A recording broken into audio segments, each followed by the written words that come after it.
Bonjour les amis, bienvenue de retour sur Histoire Reddit. Apparemment, certaines personnes croient sincèrement que le simple fait de passer une carte de crédit assez de fois fait automatiquement de vous un parent. Une théorie révolutionnaire, vraiment. Et tenez-vous bien, quand le véritable parent, celui qui a été présent, qui a assuré financièrement, et qui n'a jamais disparu, est discrètement effacé du récit familial, personne ne réagit. Aucun problème. Mais à la seconde où cette même personne décide, vous savez quoi, ça suffit, soudain, c'est elle le méchant. Soudain, c'est elle qui complique tout. N'est-ce pas magnifique? L'audace est tout simplement exquise. Je ne vais rien spoiler pour l'instant, mais que se passe-t-il quand quelqu'un arrête enfin, d'être le paillasson le plus patient du monde et commence à laisser les gens assumer les conséquences de leurs propres décisions pourries? Eh bien, disons simplement que le karma s'est pointé vêtu d'un manteau en cachemire très coûteux. Plongez dans cette histoire avec moi. Vous allez vouloir en voir chaque seconde. Ma fille a emmené mon ex-femme et son beau-père rencontrer la famille de son fiancé sans moi. Tu es une honte, m'a-t-elle dit. J'ai murmuré, je comprends. Le lendemain matin, ils ont tous débarqué chez moi en exigeant des réponses, et quand son fiancé m'a vu, il a prononcé une seule phrase qui a laissé tout le monde figé. Je m'appelle Jess, 50 ans. Je suis électricien syndiqué depuis 28 ans. Local IBO 364 à Rockford, dans l'Illinois. Ma maison est un modeste plain-pied près d'Alpine Road. Je l'ai achetée après le divorce, il y a 12 ans, quand Vivian a décidé que son professeur de yoga comprenait son âme mieux que moi. Wesley était un gosse de riche qui n'avait jamais travaillé un seul jour de sa vie. Ils se sont mariés environ 18 mois après la finalisation de notre divorce. Ma fille Brooke avait 14 ans à l'époque, assez grande pour comprendre ce qui s'était passé, mais assez jeune pour se faire embrouiller l'esprit par un type qui achetait son affection avec des cartes de crédit et des promesses creuses. C'était le lundi avant Thanksgiving quand ma vie a commencé à se reconfigurer. À Rockford, fin novembre, le ciel vous pèse sur les épaules comme une couverture humide. Je venais de terminer un chantier sur East State Street, à refaire l'électricité d'une vieille boutique qui sentait le moisi et les vestiges d'une entreprise disparue. Mes mains portaient encore cette odeur familière de cuivre et de ruban isolant quand je suis rentré chez moi. J'ai passé la porte, posé mon sac d'outils. La maison était silencieuse, juste moi et le tic-tac de l'horloge. Je me suis fait un café à l'ancienne et je faisais défiler mon téléphone quand j'ai vu le message de Brooke. Elle voulait passer mercredi avec son fiancé Connor après leur retour d'un endroit. Je lui ai demandé où ils étaient allés. La réponse a mis du temps, Madison, rencontrer la famille de Connor. Je suis resté figé un instant. Madison n'est pas loin, 1h30, 2 heures avec le trafic, mais assez pour planifier, faire un sac, organiser son temps. Je lui ai demandé si je venais aussi. Parce que c'est ce qu'on fait quand sa fille se fiance. On est présent. On serre la main de la famille du fiancé. Sa réponse est arrivée trop vite cette fois, juste maman et Wesley viennent. Quelque chose de froid m'a traversé la poitrine. Pas encore de la colère. J'ai demandé pourquoi. La famille de Connor est traditionnelle. C'est juste plus simple comme ça. Plus simple? Qu'est-ce que tu veux dire? Je veux dire, je ne veux pas être embarrassé. Tu peux ne pas en faire toute une histoire, s'il te plaît? Embarrassé. D'accord. J'ai tapé 3 réponses différentes, puis je les ai toutes effacées. Finalement, j'ai juste envoyé, compris. Je suis resté assis à ma table de cuisine, à boire un café qui refroidissait, en essayant de comprendre à quel moment j'étais devenu le parent gênant. Celui qu'on cache. Celui dont l'existence doit être expliquée ou effacée du récit. Mon téléphone a vibré de nouveau. C'était mon frère Ricky. Il travaille dans un atelier de carrosserie au sud de la ville et il a un 6e sens quand quelque chose ne va pas. Son message était simple, « Yo, ça va frère? Tu tiens le coup ?» Je lui ai dit que je l'appellerais plus tard. Cette nuit-là, je n'ai presque pas dormi. Je fixais le plafond en pensant à toutes les années où j'avais été là. Chaque pension alimentaire payée à temps. Chaque anniversaire. Chaque fête. La voiture dont j'ai co-signé le prêt quand Brooke avait 19 ans. Le semestre à l'étranger que j'ai aidé à financer. L'appendicectomie en urgence quand elle avait 16 ans, et moi, assis 6 heures dans une salle d'attente pendant que Vivian et Wesley étaient injoignables dans un spa. 26 ans à être son père, et je ne valais même pas une place à table. La trahison est arrivée sur Facebook le lendemain matin à 7h15. Je regardais mes notifications quand j'ai vu la photo. Brooke, bien habillée, souriante. Vivian à côté, avec ce sourire suffisant. Wesley de l'autre côté, bras autour des épaules de ma fille. Ils étaient devant un restaurant chic à Madison. Et la légende m'a frappé en plein cœur. Dîner en famille avec mes parents avant la grande rencontre de demain. Tellement reconnaissante pour mon incroyable père et tout l'amour qu'il m'a donné. Père. Elle appelait Wesley, papa. Après 26 ans. Je suis resté là, seul dans ma cuisine, comme un fantôme qui n'a pas encore compris qu'il est mort. Mon téléphone a sonné. Ricky. T'as vu ça? Ta fille? Je lui ai dit oui. C'est vraiment dégueulasse, Jess. Je n'ai pas contesté. Ricky est resté silencieux un moment, puis il a dit. Tu sais le pire? Elle a posté ça en sachant que tu le verrais. Ce n'est pas une erreur. Il avait raison. Brooke n'était pas stupide. Elle avait hérité du talent de sa mère, une cruauté enveloppée de déni plausible. Elle pouvait toujours prétendre qu'elle ne pensait pas à mal, que j'étais trop sensible. Je lui ai dit que je le rappellerais, puis j'ai raccroché. J'ai envoyé un seul message à Brooke, puisque Wesley est ton père maintenant, qu'il agisse comme tel. Tu es coupé. Puis j'ai éteint mon téléphone et je suis allé me coucher. Le lendemain matin, j'ai entendu des voitures dans mon allée. Des voitures. J'ai regardé par la fenêtre, le SUV de luxe de Brooke était garé derrière la Mercedes de Vivian. Toute la troupe était là. Brooke, Vivian, et Wesley lui-même, toujours aussi suffisant dans son manteau en cachemire. Rien ne dit mieux, urgence familiale, que d'arriver avec 2 véhicules de luxe pour confronter ton père à propos de ses sentiments. Ils n'ont même pas frappé. Brooke avait encore une clé de l'époque où elle passait les week-ends chez moi. Elle est entrée comme si elle était chez elle, les 2 autres juste derrière. Vivian a balayé ma cuisine du regard, évaluant mentalement tout ce qui n'était pas à la hauteur de ses standards. Wesley s'est placé près de la porte. Vivian a parlé en premier. Comme toujours. Jess, il faut qu'on parle. Je suis resté assis à ma table, café en main, mon téléphone toujours ouvert sur Facebook. Ah oui? Brooke s'est avancé. Tu as vu le post. Avant que tu transformes ça en quelque chose d'énorme. Quelque chose d'énorme, ai-je répété. Tu as appelé Wesley ton père, publiquement, devant tout Internet. Wesley s'est avancé avec son sourire habituel. Jess, je comprends que tu sois blessé. J'ai levé la main. Arrête-toi tout de suite. Tu n'as pas le droit de parler de cette situation. Apparemment, tu es le parent préféré dans la vie de ma fille. Alors félicitations. Commence à agir comme tel, son sourire a légèrement vacillé. Les yeux de Vivian sont devenus froids. C'est exactement ce que je veux dire, a dit Brooke. Cette attitude. C'est pour ça que je ne voulais pas que tu viennes. Quelle attitude? Celle où j'existe? Où j'ai des opinions?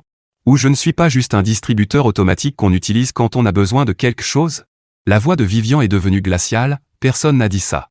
Tu n'avais pas besoin de le dire. Les actes parlent, Vivian. Tu as emmené ton mari et ma fille rencontrer la famille de son fiancé, et tu as présenté Wesley comme son père. Alors vous leur avez dit quoi sur moi? Que je suis un colocataire? Un type qui finance le train de vie de ta fille et apparaît de temps en temps aux fêtes? Silence. Je me suis tourné vers Brooke. Qu'est-ce que tu as exactement raconté aux parents de Connor à mon sujet? Elle n'a pas répondu. Brooke? Sa mâchoire s'est crispée. Les Hartley n'aiment pas les histoires de divorce, d'accord? Ils sont traditionnels. Vieille fortune. Maman leur a dit que tu étais plus ou moins absent. C'était plus simple. Voilà. Plus simple, ai-je répété. Donc tu as effacé 26 ans de ma vie en tant que ton père parce que c'était plus simple? Ce n'est pas effacé. C'est de la présentation. C'est un mensonge, Brooke. Un mensonge que tu as raconté à ta future belle famille sur qui t'as élevé. Elle a levé les yeux au ciel. Biologiquement, oui, mais être père, c'est plus que l'ADN. Elle a croisé les bras et m'a regardé droit dans les yeux. Tu n'as jamais agi comme un vrai père, Jess. Les mots ont frappé comme un coup de massue. Je suis resté immobile un long moment. D'accord, ai-je murmuré. J'ai compris. Brooke a cligné des yeux, presque surprise que je ne réagisse pas. Vivian a échangé un regard avec Wesley. La pièce est devenue silencieuse. Wesley s'est raclé la gorge. La famille Hartley a certaines attentes. Je m'en fiche. Il s'est arrêté net. Vivian est intervenu, tu rends les choses plus dramatiques que nécessaire. Non. Je me suis levé lentement. J'ai terminé. On est venu pour faire la paix, a-t-elle dit entre ses dents. Vous êtes venu parce que Brooke veut quelque chose. La voix de Brooke est devenue tranchante, qu'est-ce que ça veut dire? J'ai regardé ma fille, essayant de retrouver la petite fille qui courait vers moi quand je rentrais du travail. L'adolescente qui pleurait sur mon épaule après sa première rupture. La jeune femme qui m'a appelé paniquée quand sa voiture est tombée en panne sur LI 90, et pour qui j'ai conduit 2 heures sous la neige. Tout ce que je voyais, c'était une étrangère en vêtements chers, qui avait appris à traiter les gens comme des objets jetables. Quelqu'un à qui on avait appris que l'image comptait plus que tout. Ça veut dire que le robinet s'est fermé, ai-je dit. Le visage de Brooke est devenu livide. De quoi tu parles? Le compte que j'ai ouvert pour toi. Celui dans lequel je mets de l'argent depuis que tu as 3 ans. Celui que je t'avais dit être pour les urgences et ton mariage un jour. J'ai marqué une pause. Je l'ai fermé ce matin, avant même que vous arriviez. Sa mâchoire s'est décrochée. Tu as fait quoi? Les yeux de Vivian se sont agrandis. Tu as perdu la tête? Tu ne peux pas faire ça. Si. C'est fait. Cet argent était pour Brooke. Mon argent, économisé pour ma fille. Et apparemment, je ne suis pas son père. Alors qu'elle oublie ça. Brooke a enfin retrouvé sa voix, il y avait combien? Je lui ai dit. Le chiffre est resté suspendu dans l'air. Wesley a sifflé doucement. C'est conséquent. 23 ans d'économie. Les intérêts composés. Le visage de Brooke est passé du pâle au rouge. Tu ne peux pas juste le reprendre. C'est le mien. Regarde-moi faire. J'ai besoin de cet argent pour le mariage. Alors demande à ton père. J'ai laissé le silence s'installer. Ton vrai père, apparemment, Wesley. Je suis sûr qu'il peut payer. D'accord, attendez une seconde, c'est moi. J'ai vraiment besoin d'un instant là, parce que cette phrase, tu n'as jamais agi comme un vrai père, ça pique. Ce n'est pas un inconnu qui dit ça. Ce n'est pas un parent éloigné avec une mauvaise opinion. C'est sa fille. Celle pour qui il s'est porté garant pour la voiture.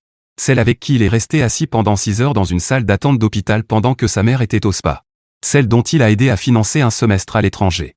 Celle qu'il est allé secourir sur l'île 90 en conduisant 2 heures en pleine tempête de neige. Cette fille l'a regardé droit dans les yeux et a dit ces mots. Voici la vérité inconfortable, les enfants peuvent absolument instrumentaliser votre amour contre vous.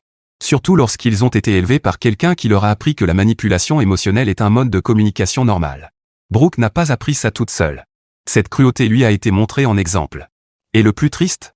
Elle ne se rend probablement même pas pleinement compte de ce qu'elle fait. Mais ce qui me frappe vraiment, c'est la réponse de Jess. Il n'explose pas. Il ne pleure pas. Il murmure simplement « D'accord, j'ai compris ». Ce silence? Ce n'est pas de la faiblesse.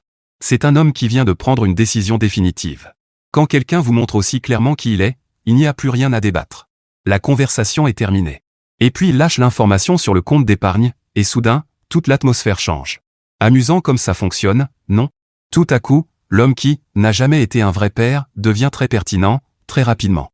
Ça vous dit tout ce que vous devez savoir sur le véritable objectif de cette visite. Maintenant, retour à l'auteur du post. Le visage de Wesley s'est durci. Vivian avait l'air prête à me gifler. Brooke tremblait maintenant. Tu vas le regretter. J'ai haussé les épaules. Peut-être. Mais au moins, je le regretterai avec mon compte épargne intact et mon respect de moi-même toujours en un seul morceau. Elle est sortie en trombe vers sa voiture. Vivian l'a suivie, déjà au téléphone. Wesley est resté un instant. Il m'a regardé avec quelque chose qui ressemblait peut-être à du respect, ou peut-être à de la haine pure, difficile à dire. Tu sais que ce n'est pas fini, a-t-il dit. Je lui ai souri. Si. C'est fini. Il est parti sans un mot de plus. Je suis retourné dans mon garage et j'ai fini de ranger mes outils. Ricky m'a appelé ce soir-là. Je lui ai raconté ce qui s'était passé. Il a éclaté de rire. Il était temps, a-t-il dit une fois calmé. J'attendais ça depuis des années. Je lui ai dit que ça faisait du bien. Normal. Tu les laisses te marcher dessus depuis le divorce. Jess, t'es pas quelqu'un de méchant, mais tu dois arrêter d'être une cible facile. Il avait raison. J'avais passé tellement de temps à vouloir être la personne raisonnable que j'étais devenu un paillasson. Plus maintenant. Il est venu chez moi le lendemain avec des boissons et un air comme s'il venait d'obtenir une place au premier rang pour un match de boxe. Alors, les nouvelles circulent, a-t-il dit en s'affalant sur mon canapé. Vivian appelle tout le monde pour savoir s'il y a un moyen légal de récupérer cet argent. J'ai levé un sourcil. Il n'y en a pas, je sais. Mais l'avoir paniqué, ça vaut le spectacle à lui seul. Il a ouvert une boisson et m'en a tendu une. Apparemment, elle a déjà consulté 3 avocats pour trouver une faille. Il n'y en a pas, ça correspondait exactement à ce que je pensais. Vivian a toujours cru que les règles étaient faites pour les autres. Voilà le truc, a continué Ricky. Maintenant, t'as du levier. Les Hartley, c'est de la vieille fortune. Ils n'aiment pas qu'on leur mente. S'ils découvrent la vérité sur la façon dont on t'a présenté. J'y ai réfléchi. Je n'essaie pas de saboter le mariage de Brooke. Frère, elle l'a déjà fait toute seule. Toi, tu décides juste si tu lui donnes un extincteur ou si tu laisses tout brûler. 2 semaines plus tard, mon téléphone a sonné. Numéro inconnu. Une voix de femme, polie et mesurée. Elle s'est présentée comme Judith Hartley, la mère de Connor. Elle m'a dit qu'elle avait entendu des choses contradictoires et qu'elle voulait connaître toute l'histoire avant que sa famille prenne une décision concernant le mariage. Je lui ai demandé ce qu'on lui avait raconté. Il y a eu un silence. Puis elle a dit qu'on leur avait expliqué que j'avais été largement absent pendant l'enfance de Brooke, que Wesley avait été la présence stable, et que le divorce était dû à mes problèmes. Je me suis assis sur mon canapé. Madame Hartley, je travaille comme électricien depuis 28 ans pour subvenir aux besoins de ma fille. Même travail, même syndicat. Je n'ai jamais manqué un seul paiement de pension alimentaire. J'étais présent à chaque échange de garde, chaque fête à laquelle j'avais droit, chaque événement scolaire possible. J'ai les preuves, la voiture que j'ai co-signée, les frais de scolarité que j'ai aidé à payer, les factures médicales. Voulez-vous des copies? Silence au bout du fil. Ce n'est pas ce qu'on nous a dit, a-t-elle finalement répondu. J'en suis sûr. Un autre silence. Monsieur Hollis, accepteriez-vous de nous rencontrer? Mon mari et moi aimerions entendre votre version en personne. J'ai réfléchi quelques secondes. Quand et où? Nous avons fixé un rendez-vous. Ricky est venu chez moi le dimanche précédant la rencontre avec un bloc-notes. Bon, a-t-il dit en s'installant. On fait le point. Qu'est-ce que t'as concrètement? J'avais passé la semaine à rassembler des documents. Pas pour me venger, enfin, pas seulement, mais surtout pour clarifier les choses. Nous avons tout étalé sur la table de la cuisine, relevé de pension alimentaire depuis le divorce, relevé bancaire montrant le fonds d'études, facture médicale, document de co-signature pour la première voiture de Brooke, bulletin scolaire avec ma signature à côté de celle de Vivian, photos d'anniversaire, de fêtes, d'événements scolaires. Ricky a feuilleté une pile de photos. T'étais à sa remise de diplôme? 3e rang. Je suis arrivé tôt pour avoir une bonne place. Il a levé une photo, Brooke en toge et toque, moi à côté d'elle, tous les deux en train de sourire. Ça, c'est 2 ans après que Vivian s'est remariée. Tu venais encore à tout? Je n'ai jamais arrêté. Il a reposé la photo et secoué la tête. Et ils ont dit au Hartley que t'étais absent? Franchement, ça me met hors de moi. C'est bon. J'ai les preuves. Ricky a lâché un soupir de dégoût. Vivian a toujours été douée pour réécrire l'histoire. Tu te souviens quand elle disait à tout le monde que le divorce était de ta faute parce que tu travaillais trop? En oubliant de mentionner qu'elle couchait avec Wesley. Je n'avais pas envie de rouvrir de vieilles blessures. Ce n'est pas le sujet. Peut-être que si. Ces gens ont menti sur toi, Jess. Ils mentent encore. Et ils utilisent ces mensonges pour t'écarter du mariage de ta propre fille. J'ai regardé les piles de documents sur la table. 26 ans de preuves que j'avais été présent, que j'avais essayé, que je n'avais jamais cessé d'être un père, même quand il aurait été plus facile de partir. Les Hartley ont l'air d'être des gens raisonnables, ai-je dit. Judith semblait vraiment perplexe au téléphone, comme si ce qu'on lui avait raconté ne correspondait pas à ce qu'elle observait. Qu'est-ce que vous voulez dire? Elle m'a dit que Connor avait parlé de moi plusieurs fois, qu'il avait dit que j'avais l'air d'un type normal lors de leur brève rencontre à une fête de fiançailles. Mais l'histoire de Brooke et Vivian me présentait comme un bon à rien quasiment inexistant. Les choses ne collaient pas pour elle. Ricky a hoché la tête. Donc elle vérifie les faits de son côté. On dirait bien. Femme intelligente. Il a sorti son bloc-notes. Bon. Qu'est-ce que tu veux obtenir de cette rencontre? J'y ai réfléchi. Je ne voulais pas détruire le mariage de Brooke. Je voulais quelque chose de plus simple. Je veux qu'ils connaissent la vérité. Ce qu'ils en feront, ça les regarde. Ricky a noté quelque chose. D'accord. Mais tu dois aussi te préparer aux retombées. Quand Brooke apprendra que tu as parlé directement au Hartley, elle va exploser. Qu'elle explose. Il m'a regardé. T'es sûr? C'est ta fille. Elle a cessé d'être ma fille le jour où elle a appelé un autre homme papa. À ce stade, je ne suis plus que le type qui a fourni le matériel génétique. Ricky est resté silencieux un instant, puis il a posé son stylo. Je te connais depuis toujours. Tu n'es pas quelqu'un de vindicatif. Je ne suis pas vindicatif. Je suis honnête. Il y a une différence. Ricky a ouvert une boisson. Très bien. Préparons ce que tu vas dire. Nous avons passé les 2 heures suivantes à tout passer en revue. Quand il est parti, j'avais un dossier simple avec les documents les plus importants et une idée claire de ce que je voulais dire. La rencontre était prévue pour mardi soir. Les Hartley avaient proposé un lieu neutre, une salle de réunion dans leur église. Ricky a proposé de venir en soutien. J'ai refusé. C'était quelque chose que je devais faire seul. Lundi soir, Brooke m'a appelé. C'était la première fois qu'elle me contactait depuis la confrontation dans l'allée. Sa voix était tendue. J'ai entendu dire que tu avais parlé à la mère de Connor. Je ne lui ai pas demandé comment elle le savait.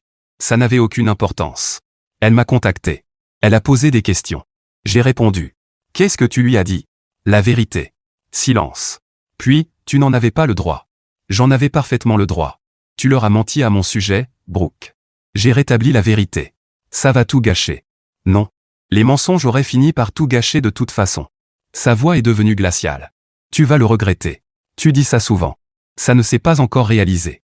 Elle a raccroché sans dire au revoir. Cette nuit-là, j'ai bien dormi. Mieux que depuis des semaines, en fait. Le jour de la rencontre est arrivé. La salle de réunion de l'église sentait le nettoyant au citron et les vieux livres de chant. Des chaises pliantes autour d'une longue table, des néons qui bourdonnaient au plafond, et une cafetière dans un coin qui devait préparer le même café médiocre depuis des décennies. Je suis arrivé 15 minutes en avance, j'ai posé mon dossier sur la table et je me suis assis vers le milieu.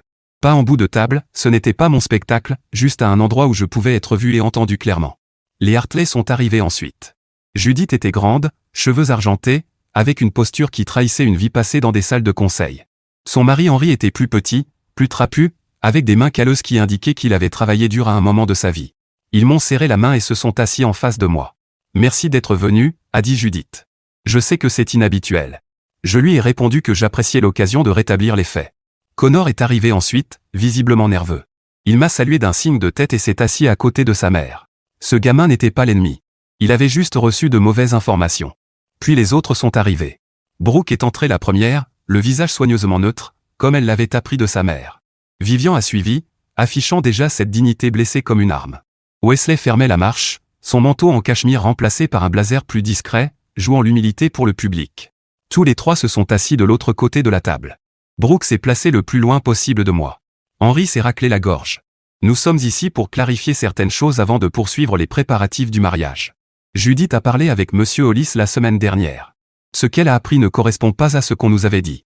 Nous voulons donner à chacun l'occasion de s'expliquer. Vivian a ouvert la bouche, mais Henri a levé la main. Nous allons commencer avec Monsieur Hollis.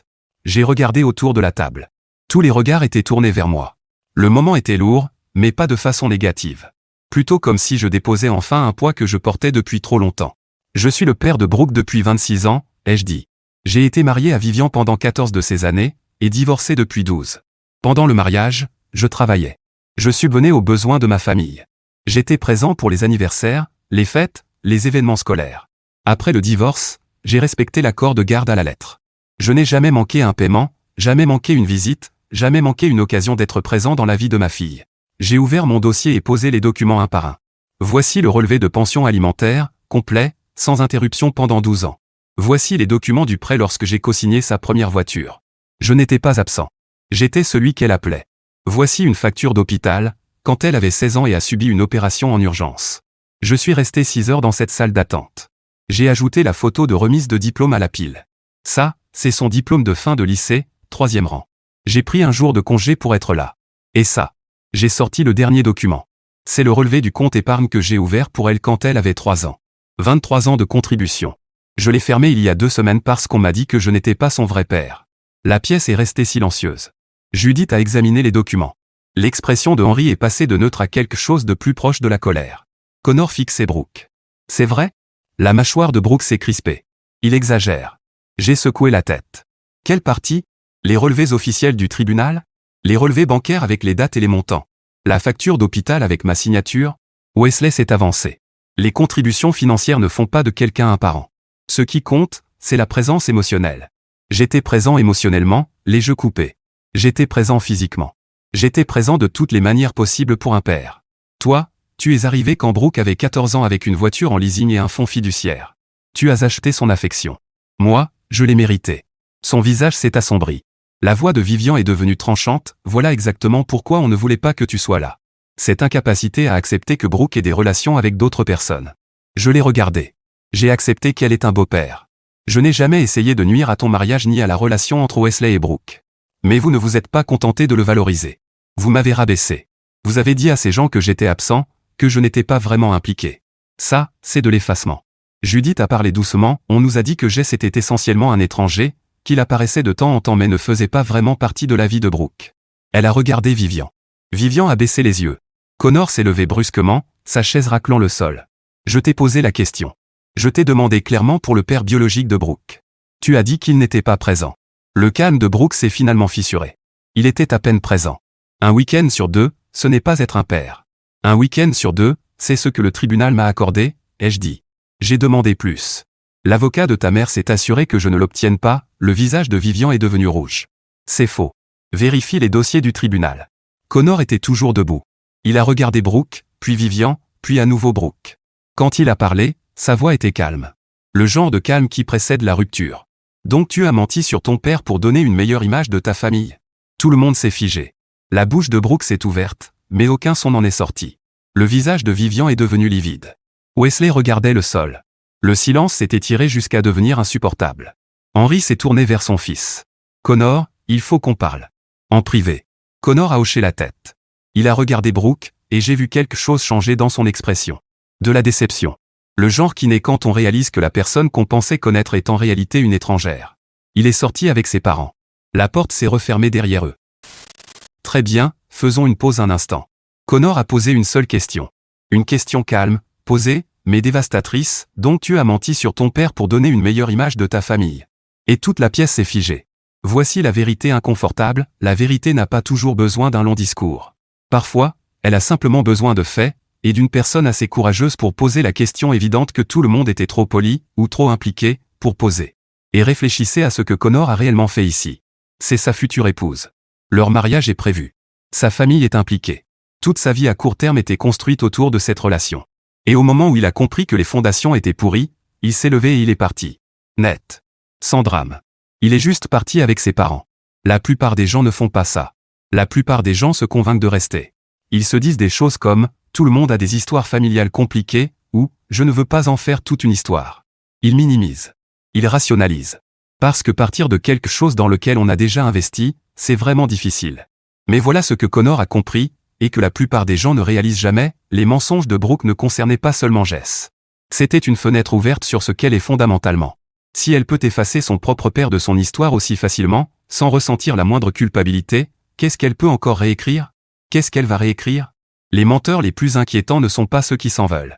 Les plus inquiétants sont ceux qui croient sincèrement que leur version devient la réalité simplement parce qu'ils l'affirment avec assez d'assurance.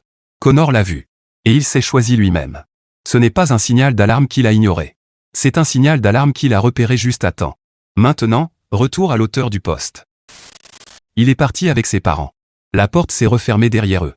Et il ne restait plus que nous, moi, Brooke, Vivian et Wesley. Brooke a parlé la première, la voix tremblante, « Tu es content maintenant? Tu as tout gâché. J'ai rassemblé mes documents dans le dossier. Si la vérité détruit les choses, ce n'est pas ma faute.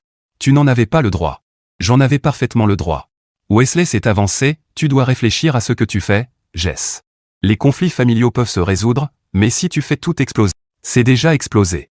Vous trois avez allumé la mèche. Je refuse juste de porter le chapeau pour l'explosion. » Vivian s'est levée en attrapant son sac. « On verra bien. Ce n'est pas fini. » J'ai haussé les épaules. Pour moi, si. Ils sont partis. Brooke ne s'est même pas retourné. Je suis resté seul dans la pièce encore 10 minutes, à écouter le bourdonnement des néons et le glouglou de la cafetière. Puis j'ai rangé mon dossier et je suis rentré chez moi. Les 3 semaines suivantes ont été chaotiques. Pas mon chaos, le leur. Moi, j'ai simplement regardé tout ça se dérouler à distance, tranquillement. Ricky me tenait informé par son réseau. Après la réunion à l'église, les Hartley sont passés en mode enquête complète. Ils ont vérifié tout ce que je leur avais dit, les paiements de pension, les relevés bancaires, les photos de remise de diplôme. Le mariage n'a pas été annulé. Il a été reporté indéfiniment pendant que Connor et Brooke réglaient certaines choses. C'était la version officielle. Officieusement, selon Ricky, Connor reconsidérait sérieusement l'idée d'épouser quelqu'un qui avait menti à sa famille sur quelque chose d'aussi fondamental. Vivian m'a appelé 5 fois la première semaine. Je n'ai pas répondu. Elle a laissé des messages vocaux, d'abord en colère, puis de plus en plus paniquée. Jess, il faut qu'on parle. Pour Brooke, le mariage est en danger. Peu importe nos problèmes, on peut les régler, mais tu dois appeler les Hartley et dire que tu as réagi de façon excessive. S'il te plaît. J'ai ignoré. Wesley n'a pas appelé, probablement une décision intelligente de sa part. Brooke m'a contacté une seule fois, par email. Un long message qui passait de l'accusation à l'apitoiement. J'étais ingrat pour tout ce qu'elle avait fait pour moi. Je ne comprenais pas à quel point il avait été difficile pour elle de grandir entre 2 foyers. Wesley avait été plus présent pendant ses années d'adolescence. Elle n'avait jamais voulu me blesser. Elle avait simplement fait des choix qui avaient eu cet effet. Le plus proche d'une responsabilité assumée se trouvait dans une seule phrase vers la fin, « Je comprends maintenant que certaines de mes décisions ont été blessantes, et je regrette la douleur qu'elles ont causée. Pas, je suis désolé d'avoir menti à ton sujet. Pas, j'avais tort de t'effacer de ma vie. » J'ai relu le message 2 fois, cherchant la moindre reconnaissance réelle de ce qu'elle avait fait, le moindre signe de remords sincère. Rien.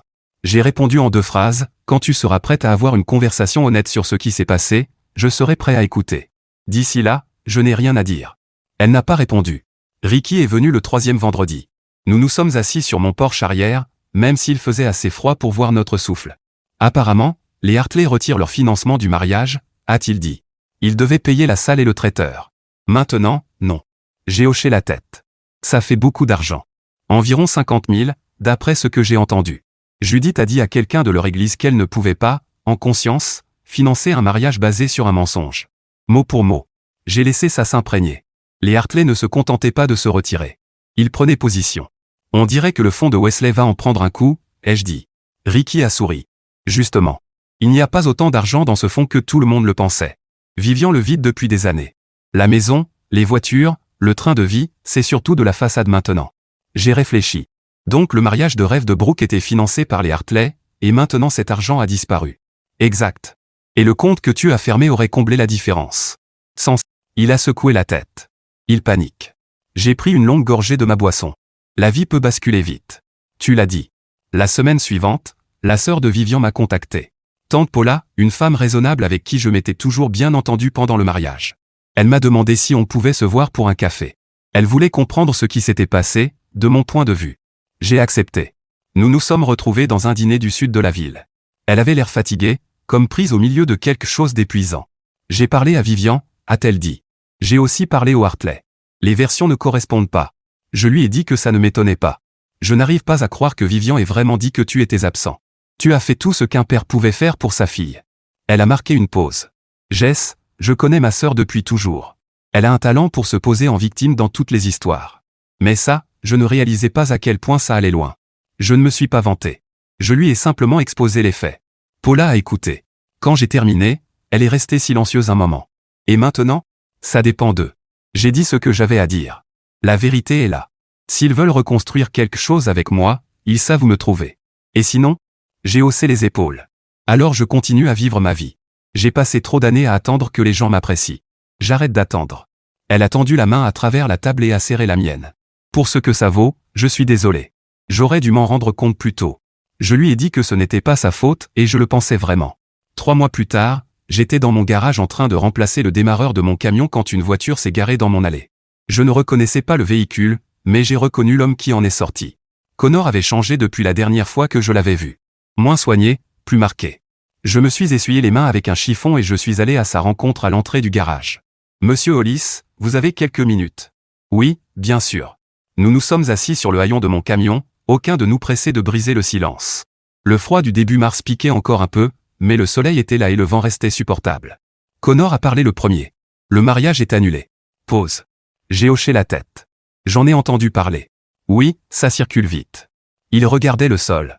J'ai essayé de faire en sorte que ça marche. Je me disais que tout le monde a des histoires familiales compliquées, non? Personne n'est parfait. C'est vrai. Mais ce n'était pas juste compliqué. Elle a menti. Et quand j'ai commencé à creuser, vraiment creuser, c'était pire. Ce qu'elle a dit sur vous, ce n'était que le début. J'ai attendu. Le semestre à l'étranger qu'elle disait que sa mère avait payé? C'était vous. La voiture que son père était censé lui avoir achetée?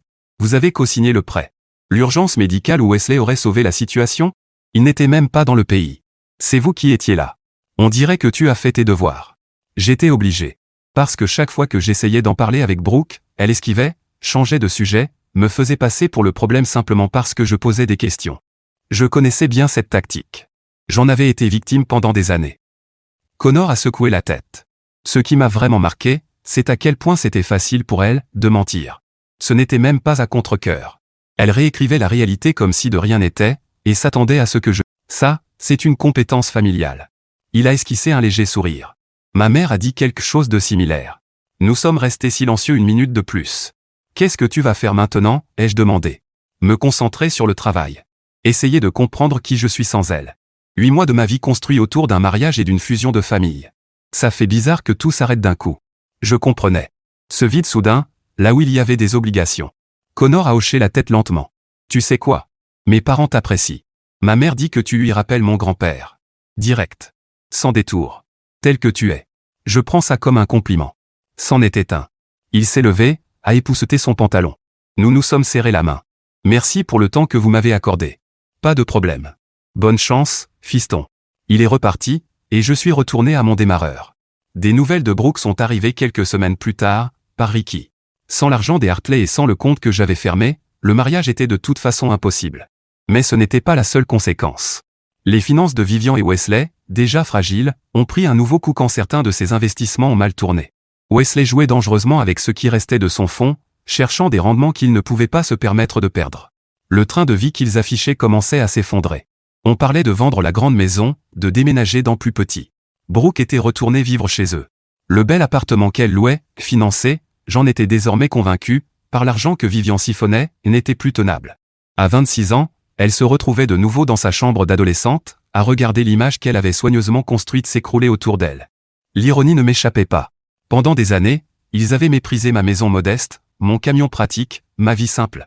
Maintenant, ils apprenaient que les fondations sur lesquelles ils avaient bâti leur monde n'étaient pas aussi solides qu'ils le pensaient. Il s'avère que le caractère est un meilleur investissement que les manteaux en cachemire. Tante Paula m'a appelé en avril pour me dire que Vivian posait des questions sur moi, qu'elle voulait savoir si j'étais prêt à parler. Je lui ai répondu que j'avais dit tout ce que j'avais à dire. La balle était dans leur camp. Mais je n'allais pas faire comme si rien ne s'était passé juste pour qu'ils se sentent mieux. Elle ne s'excusera pas, m'a prévenu Paula. Tu le sais. Je le savais. Vivian ne s'était jamais excusée de sa vie, et Brooke avait appris auprès de la meilleure. Alors on n'a rien à se dire. Paula a accepté, elle s'y attendait probablement. L'été est arrivé. Je suis parti pêcher avec Ricky dans le Wisconsin. Une semaine sans penser à tout ça, juste à lancer ma ligne dans le lac et à profiter du silence. Quand je suis rentré, Il y avait une lettre dans ma boîte aux lettres. Pas d'adresse de retour, mais j'ai reconnu l'écriture. Brooke. J'ai hésité à ne pas l'ouvrir. La chose mature aurait été de la lire avec un esprit ouvert, chercher des excuses, reconstruire le lien. Mais j'avais passé 26 ans à être mature, à être raisonnable, à être patient. Je l'ai quand même lu. 3 pages. La plupart, c'était des explications sans excuses. Elle disait qu'elle avait été perdue, qu'elle s'était retrouvée entre 2 familles, etc. J'ai rangé la lettre dans un tiroir. Peut-être que je répondrais un jour. Peut-être pas. Mais je n'étais pas pressé. En octobre, j'ai eu un nouvel apprenti au travail. Un gamin nommé Tyler, 22 ans, motivé à apprendre le métier. Il me rappelait moi à son âge, arriver tôt, partir tard, ne jamais se plaindre quand le travail devenait difficile. Un jour, pendant le déjeuner, il m'a demandé si j'avais des enfants. J'ai pris une bouchée de mon sandwich et j'ai réfléchi à la question. J'ai une fille, ai-je finalement dit, mais nous ne sommes pas proches. Il a hoché la tête, comme si cela allait de soi. Il n'a pas cherché à en savoir plus. Un gamin intelligent. Ce soir-là, j'étais assis sur mon porche arrière pendant que le soleil se couchait.